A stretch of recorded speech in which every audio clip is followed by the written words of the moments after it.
Greetings, and welcome back to Goofy's Chapter Reviews. Today we're going to be talking about Chapter 1084 and 1085, but first, thank you for understanding, thank you for being patient, because I wasn't able to get to 1084 last week. I was just super busy. Well, actually, I had 2 weeks, so it's extra on me, but I've been trying to get out these videos, these funny videos for you guys, okay? So 1084 and 1085, we're going to be taking care of those today. Thank you for watching, thank you for being interested, and to be honest, I really like these chapter reviews. I mean, duh, you know, but like, I especially like them because this is our chance, like we, the people who have gotten caught up to One Piece, who understand the very soul-crushing feeling it is to be caught up with One Piece. Like, this is our burden to share together, and we can discuss what we think each chapter means, which, as we're going to get into, there's a couple of things I'm not sure I really understand, so hopefully you guys can help me out in the comments. Let's get to it, let's talk about it. So we're going to start with 1084, okay? And the first thing that catches my attention is the color pages, okay? Luffy as the Pirate King, Nami as the Weather Queen, and all the other One Piece girls there. That was really nice. But then the chapter goes on and you see Sabo doing some more James Bond antics. You know, he gets to interact with Bonnie a little bit. He looks really cool. And I really appreciate that. You know, when Sabo first came back in Dressrosa, I was a little concerned that he would just be like, you know, Ace's replacement. But luckily, that's not what he is at all. You know, no one can replace Ace, but he's not even trying to replace Ace. Like, he's his own character.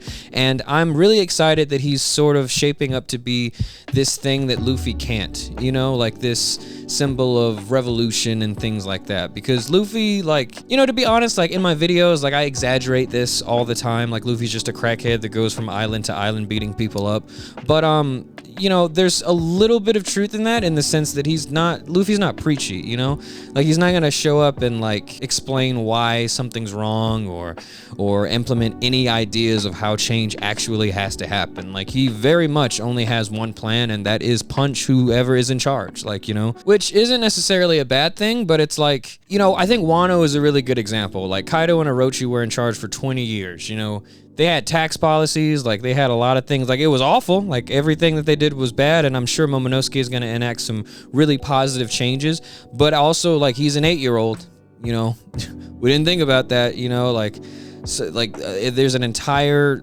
country that has to reshape like pretty much everything, like from the ground up. Like, Luffy doesn't care about any of that. Like, he's just here to punch who's ever in charge, and you guys have to figure out the rest of that stuff. Like, there's a lot of things that go into a revolution than just punching who's ever in charge, and Luffy doesn't care about that, and I don't want him to be honest, but Sabo is shaping up to be like this hero, this symbol for like revolution and reform, and like, you know, we love to see it, the Flame Emperor. I really enjoy seeing Sabo be this cool. But anyway, he interacts with Bonnie, and then he ends up overhearing from some guards about the throne room. Now, at the same time, King Cobra has an audience with the Gorosei inside the throne room, and this is when he just starts asking like all of the questions that no one should be asking. So I think he just either expected that this was it, he was about to die, or he just was feeling extra ballsy that day. I don't know what it is, but he starts asking them about the D-Clan, all the 20 nations that decided to throw their swords down around the throne, except for that one, so there's technically 19 swords by the throne. And then he starts asking about Queen Nefertari Lily, and how all records of her seem to have vanished after she left the Holy Land. And so he's asking all of these questions, and all of a sudden, Emu themselves walks up and sits down on the throne and says Lily's name. And this is sort of the cliffhanger that they end 1084 on, which I'm sort of glad that I didn't do 1084, because I would have been really, well, I was really pissed whenever I read 1084 and was like, really? Like, that's crazy. We gotta wait 2 weeks to figure out what's gonna happen after this. And it was kind of more of the same this week, but still. But other things happen in 1084 too. There's some St. Charlo stuff that goes down. Like, he's just being St. Charlos again. He's trying to take another mermaid as a slave. That guy's just the worst. Like, he's up there with Absalom with me. Like, I don't even care how he gets out of the story. Like we didn't even see Absalom die. I didn't need to. I hated him that much. Just get him out of here. Like, you don't even have to show me how he died. Just get him out of here, okay? The same can happen with St. Charlos, unless, like, even you can even bring Absalom back. Like, him and St. Charlos can be in every chapter going forward. If we punch them in the face every chapter, then I would be okay. But that also kind of makes me mad, because Leo and Saul, like, drill kicked St. Charlos.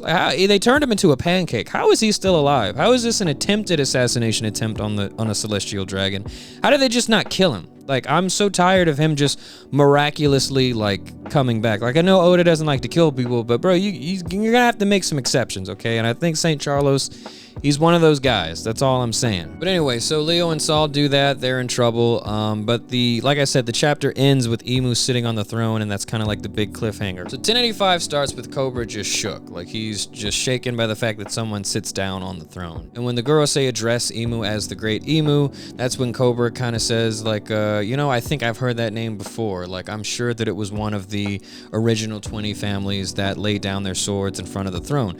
And then Imu basically says, you know, shut up. Look, what good is that going to do you? Like, you might as well just stop pondering about that. And then Imu goes on to basically levy this accusation on Queen Nefertari Lily, stating how she was basically responsible for scattering the poneglyphs around the world, and basically like everything that's up to this point is pretty much like on her. That's what Imu at least accuses her of. And they go on to even talk about the D clan members and how everybody with a D in their name now is just like a shallow husk of what used to be. So a lot of things are being hinted at right now, and I really hope, I mean, we're obviously gonna get answers eventually, but I just like, I want them now, to be honest. Like, we're so close to like getting more information about the D clan, which I remember when we first realized, you know, this was the significance of the letter D. It was back, I think it was Skypiea, I'm not sure. But when you remember, no, not Skypiea, I think Drum Island, right? When Kureha was talking about Gold Roger, where his name was actually Gold D Roger. And then from there, like, you know, the speculation gates were just open. So we really haven't had like a lot to go on, but we've gotten closer to it in this chapter, basically. And Imu just confirms that the D moniker is pretty much for just people who oppose the gods, like the ancient enemy of the gods. So it makes sense that that's Luffy. But while Imu is explaining how this one mistake caused all of the poneglyphs to get scattered and basically caused the predicament that they're all in right now, the Gorosei start reaching for their weapons, and Cobra realizes, like, you know, I'm about to die. And then Imu asks, so why don't you just go ahead and tell us Queen Lily's full name? And that's when Cobra says that, you know, she's got the D initial too. And then they all start attacking. Like, this is when like a bunch of stark silhouettes come out, and this is what I need you guys to explain for me, because I'm not afraid to admit that a lot of times when I'm reading One Piece, because of the way that Oda panels it, I don't know what's going on. So when all of these shadow creatures show up, I don't know if that's the Gorosei themselves. I don't know if it's like an attack that they're using. I don't really know what's going on. And that's when I got a little bit frustrated, because all of these silhouettes came up out of nowhere, and I immediately got angry, because like I said in the 1083 review, Oda loves his silhouettes. Like, he can't stop himself from introducing new silhouettes every chance that he gets. And like, I'm sure these are like have story purposes, right? Like, there's a reason that they're all just basically dark shadows that are dangerous and can actually assault people, right? But why can't we see Imu? All right, there's really no reason for Imu to still be a silhouette. Like, Cobra's right there. If Cobra can see Imu, we should see Imu. That's all I'm saying. Okay, everything else in the room is lit up. Why can't we see Imu? Is like their devil fruit or whatever their power is that they are literally just a silhouette? It's getting a little bit ridiculous. That's all I'm saying. So yeah, I don't know. Are the Gorosei like zone fruit users and they transformed into these shadow beasts, or did they have an attack that released them? Is that what's happening? I'm not sure, but either way, they immediately attack Cobra. He goes down. This is when Sabo, who was eavesdropping outside, he decides to get involved. So he starts trying to attack and save King Cobra. Cobra's like, no, just go on without me. I'm dead anyway. Of course, Sabo is the man, and he's like, no, I'm not leaving without you. But Cobra's like, no, for real, just go find Vivi and Luffy and tell them this. We share the moniker D, which makes me really excited too. What could this mean? You know, Vivi is a member of the D clan too. Don't think that's too far from it if Queen Lily is a D clan member, so Vivi's a D clan member too. Sabo as well, maybe. They had this flashback of Ace and Luffy and Sabo all talking together, discussing the D clan, you know, so I mean, I don't think that's very out of whack for Sabo to be a D clan member. I mean, he wants smoke with the world government more than Luffy does. Like, he is every chance Sabo gets, he's going after the world government. Like, he has just a raging like hate boner for them. Can I say that on YouTube? Hate boner? Whatever. It's raging for them, okay? Like, they are going every time that they do something. He is right there to just say, and I'm here too. You know what I'm saying? Like, so I'm perfectly fine with Sabo being a D-Clan member. But the monsters that he's trying to save King Cobra from, they're still attacking, and they actually managed to attack Sabo too, which isn't that interesting. Like, I mean, it's obviously like whatever the special power is, either it's hockey or something, but of course they should be able to hit a Logia Devil Fruit user. Like, this isn't Skypiea. You know what I'm saying? Like, no one's scared of Enel, and no one's scared if you're just a Logia Devil Fruit user. So Sabo gets hit, and you know, he goes down, but he manages to get away, of course, and King Cobra doesn't, unfortunately. But that's when we cut to something that I think is really funny. We see that Wapul is actually outside eavesdropping on this meeting in the throne room. Now, I don't know why. I have no idea why he's eavesdropping on that, and he even looks like he's confused as to why he's doing it, because he immediately realizes that what he saw will get him murdered. Rightfully so, he just starts running. He starts eating the walls as he's running away like a cartoon character. That's when we switch our perspective back to Vivi, and she's being held hostage by the CP0 members, and that's when Wapul busts through. Vivi uses this opportunity to escape, and presumably after this, like, they end up meeting Big News Morgan, which is hilarious. Like, I really want to talk about, because in the throne room, we actually see the image that became the picture that's in the newspaper of Sabo standing over King Cobra's body that they're using to frame him as the they're using to frame him as the assassin. So what that means is Big News Morgan was there to take that picture. Either that or they have cameras that can take still pictures, but I'm more inclined to believe Big News Morgan was also in the throne room, and rather than reporting like anything else that happened, he literally saw a chance to create misinformation and just ran with it. Then he sees Vivi and Wapul running away, and he's like, hey guys, come with me, get on my blimp, let's go to Egghead, and on the way I'm gonna figure out how we're gonna frame this on Straw Hat Luffy. Like, Big News Morgan is so funny. Like, no matter, it doesn't matter what happens, if he's involved, if he's not involved, he's gonna find a way to make it Luffy's fault. I don't know if he's just a troller or if has some kind of vested interest in making Luffy this terrible presence in the eyes of like the entire world, but it's working. Like, I mean, like, and it's funny. I get it. Like, that's pretty much what I do in my entire channel, but he takes it seriously. Like, no one can mock Big News Morgan's hustle. You really can't. But another thing that I really want to make sure that I tackle before I forget is it's mentioned that Fujitora actually managed to let all of the slaves of the Celestial Dragons get away, which really upset Ryukogu, and so they got into a fight. No, we probably won't see this fight, but you know, the way Oda's been writing, I don't want to say never, you know what I mean?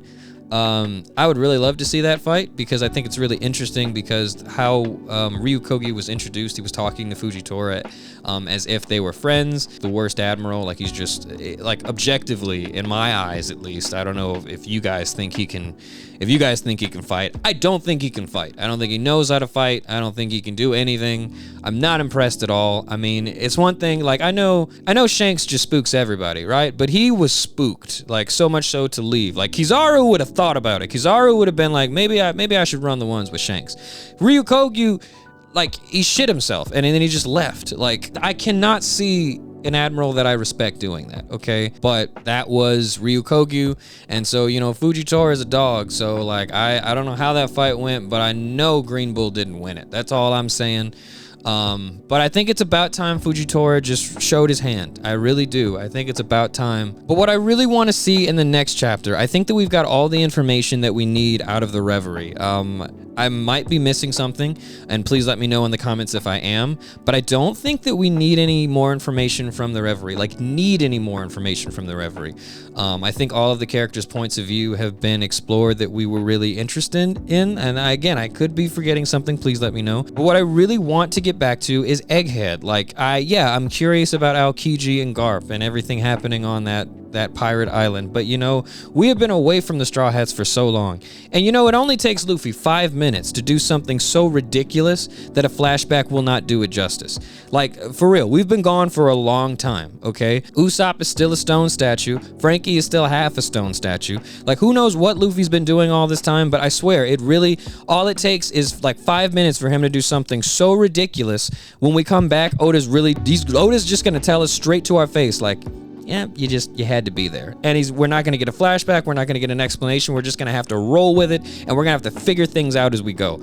I think that's interesting, but I don't want to have to do that. We went away from a murder mystery plot to everything happening on Pirate Island with Aokiji and Garp, and then to Sabo and figuring out the reverie. Like, I got whiplash. Like, I really want to go back to Egghead before Luffy does something so ridiculous that I'm scared we won't be able to pick back up where we left off, and the narrative's going to be in some other direction. Like, for real, like, picture this. We left off of Egghead, and it was a murder mystery. We're going to come back, and it's a romantic comedy, okay? And Oda's not going to explain. He's going to wait for us to put the pieces together. Like, I'm telling you guys, that's what's going to happen if we don't get back to Egghead soon. So that's what I want to see, guys. Thank you for watching. Thank you for being interested. Sorry about the delay in 1084. Like I said, I was just busy. And also sorry if this seemed a little bit sped up. I recorded this like 3 times, and because of technical issues, I just had to keep going. It's currently like midnight. But you don't care about that. It doesn't matter. The point is, we're going to keep going with these chapter reviews and all of the other content. But I really do like the chapter reviews. Like, this is our chance. Like, me and yous guys, we get each other. We're caught up with One Piece. We understand the soul-crushing feeling of being caught up to One Piece, and we have to share it with each other. Otherwise, it'll just eat us alive. So, for the last time, thank you guys so much for watching, and I'll see you next time.